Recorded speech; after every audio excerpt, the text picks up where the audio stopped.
कड़ाके की सर्दी पड़ रही हो और सिर पर कोरोना का तांडव, इन सब के बीच कोई उम्मीद कर सकता है कि समाजवादी पार्टी के वयोवृद्ध पुरोधा मुलायम सिंह यादव अचानक निकलेंगे और सीधे पार्टी दफ्तर जाएंगे और वहां मौजूद पार्टी के सैकड़ों कार्यकर्ताओं को संबोधित करेंगे, उनके बीच में जाएंगे और उन्हें चुनाव के लिए टिप्स देंगे।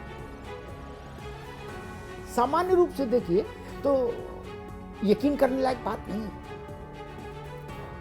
मुलायम सिंह जी की जो आयु है वो देखते हुए शायद ही कोई इस बात पर भरोसा करे कि इस सर्दी में, और सर्दी से भी बड़ा सितम कोरोना का, जब कोरोना बिल्कुल चरम सीमा की ओर भाग रहा हो, तब मुलायम सिंह यादव का अचानक पार्टी दफ्तर पहुंच जाना और वहां एक लंबा इंटरेक्शन कार्यकर्ताओं के साथ उन्हें उत्साहित करना, प्रोत्साहित करना।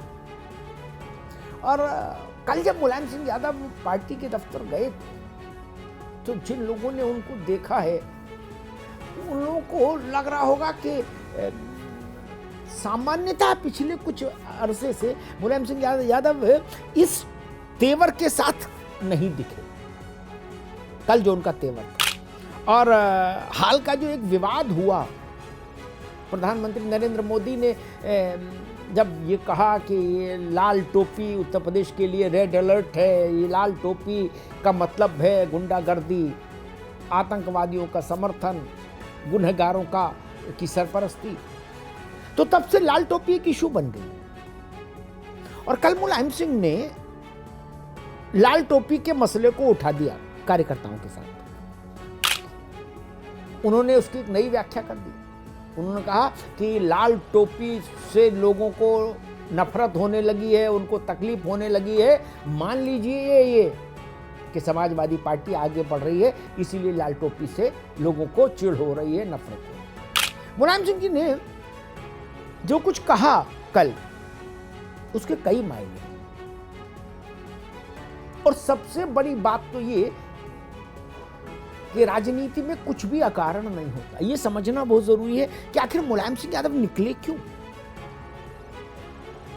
मेरी समझ में, जितना मैं मुलायम सिंह यादव जी को जानता हूं अपने 30-35 वर्ष के पत्रकारी जीवन में, मुलायम सिंह यादव इस भ्रांति को तोड़ने के लिए निकले कल, क्योंकि राजनीति में तरह तरह की बातें भी शोर करती हैं।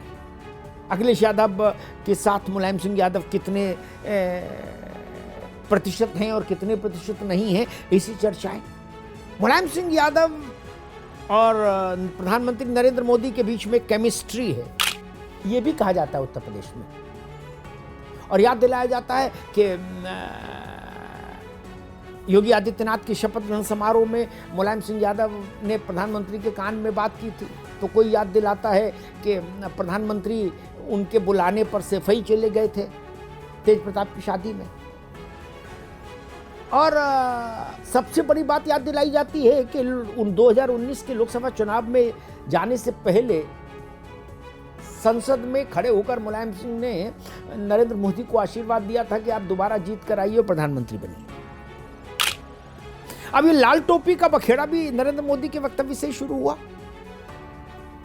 इसलिए भी शायद मुलायम सिंह यादव को लगा कि नहीं, मुझे सामने आना चाहिए और इस लाल टोपी के मसले पर एक ऐसा स्टैंड लेना चाहिए ताकि इस ढंग की जितनी चीजें हैं उनका खंडन हो सके कि मुलायम सिंह यादव और नरेंद्र मोदी के बीच में कोई अंडरस्टैंडिंग है, कोई राजनीतिक समझ है।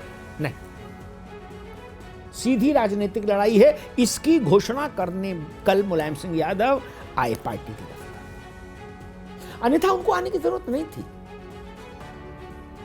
उसमें वो अंश थोड़ा सा है कि पिता है और उनका पुत्र एक बड़ी लड़ाई में का नेतृत्व कर रहा है, तो एक पिता के नाते वो निकले, वो पक्ष थोड़ा सा है। बड़ा पक्ष ये है कि मुलायम सिंह यादव को ये लगा कि नहीं, मुझे बोलना चाहिए ताकि मैसेज लाउड और क्लियर रहे, कहीं कोई भ्रम की गुंजाइश नहीं रहे, कहीं कोई दूसरी बात की गुंजाइश नहीं रहे। और एक चीज जो सामान्य रूप से समाजवादी पार्टी के कार्यकर्ता महसूस करते रहे हैं वो ये कि समाजवादी कुनबे में मुलायम सिंह जैसा कोई दूसरा नहीं, और हाल फिलहाल तो लगता भी नहीं कि कोई मुलायम सिंह जैसा हो पाएगा। इसलिए भी कार्यकर्ताओं को मुलायम सिंह की प्रतीक्षा रहती है, और चुनाव का अवसर था, बड़ी लड़ाई का आगाज है, करो या मरो की स्थिति है। ऐसे में मुलायम सिंह यादव ने अपने कार्यकर्ताओं के जोश को बढ़ाने के लिए कहिए, उनमें प्राण फूंकने के लिए कहिए, भी निकलना मंजूर किया। और मुलायम सिंह यादव के साथ आप एक चीज देखिए, अक्सर जो लोग उनसे मिलके आते हैं वो कहते हैं कि नहीं नेताजी अब कुछ चीजें भूलने लगे हैं, बहुत अवस्था का असर उन पर दिख रहा है। लेकिन कल जिन लोगों ने मुलायम सिंह को सुना होगा उनको इस बात पर हैरानी हुई होगी कि मुलायम सिंह यादव इस बात को जानते हैं कि सबसे ज्यादा हिट फॉर्मूला क्या है चुनाव जीतने का, नौजवान को कैसे एक्टिव कर सकते हैं और चल क्या रहा है चुनाव में इस वक्त। तीनों चीजों को उन्होंने कल एक साथ साधा। मुलायम सिंह ने कहा कि नौजवानों हमारी मदद करो, हमारे साथ खड़े हो समाजवादी पार्टी के, और सरकार बनेगी तो जितनी किस्म की सरकारी भर्तियों की मांग उत्तर प्रदेश में हो रही, उन्होंने सबका नाम गिना दिया और कहा सारी भर्तियां की जाएंगी बिना समय गंवाए। एक सिक्का तो तबीयत से उछाल दिया मुलायम सिंह ने। नौजवानों को रोजगार की गारंटी, वो भी मुलायम सिंह के मुंह से, बड़ी बात है समाजवादी पार्टी के परिप्रेक्ष्य में। और मुझे लगता है कि मुलायम सिंह यादव को लेकर एक चीज और भी महत्वपूर्ण है, वो ये कि अगर शिवपाल सिंह यादव और समाज की पार्टी और समाजवादी पार्टी में एका हुआ है और उसके गठबंधन हुआ है, और उसके बाद मुलायम सिंह यादव ने इस ढंग से एक एक्टिव रोल अपने लिए कल जिसका आगाज किया, मुझे लगता है इसका भी एक अर्थ है, इसका भी एक संदेश है। और कुल मिला के अगर आप देखिए तो जो लोग ये मानकर चल रहे थे कि मुलायम सिंह यादव की राजनीतिक पारी अब लगभग समाप्त सी समझिए, उन सब लोगों को कल मुलायम सिंह ने निराश किया है। उन लोगों को फिर से सोचना पड़ेगा मुलायम सिंह के बारे में।